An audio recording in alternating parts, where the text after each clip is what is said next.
ইংরেজি নববর্ষে পর্যটকদের ভিড় বাড়ছে নীরমহলে। নীরমহলে যাওয়ার জন্য রাজঘাটে টিকিট কাউন্টারের সামনে দেখা যায় পর্যটকদের দীর্ঘ লাইন। পর্যটকদের ভিড় দেখে উৎফুল্ল রুদ্রসাগর সমবায় সমিতির কর্তৃপক্ষরাও। আগামী দিনে পর্যটকদের নিকট আরো গ্রহণযোগ্যতা বাড়ছে মেলাঘরের নীরমহল ভ্রমণে। উল্লেখ্য, দীর্ঘ দিন যাবৎ নীরমহলের লাইট অ্যান্ড সাউন্ড শো বন্ধ থাকার পর গত বছর ডিসেম্বর মাসে পুনরায় প্রোমো ফেস্টকে কেন্দ্র করে পুনরায় চালু হয়েছে লাইট অ্যান্ড সাউন্ড শো। একাংশের অভিমত, তার ফলে হয়তোবা পর্যটকদের উপচে পড়া ভিড় রুদ্রসাগরের পারে। থেকে আছেন দাদা?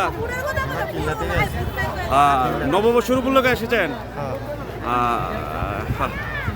কেমন লাগছে আজকে এই যে এত মানুষ আপনারাও আসলেন? খুব ভালো লাগছে। জায়গাতে আছো নববর্ষের উপলক্ষে কেমন লাগছে? এবারে পর্যটকদের মধ্যে উৎসাহ খুব বেশি।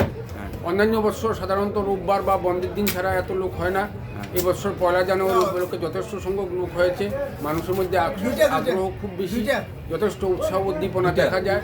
শুধু রাজঘাটের ঘাটে নয়, উপচে পড়া ভিড়।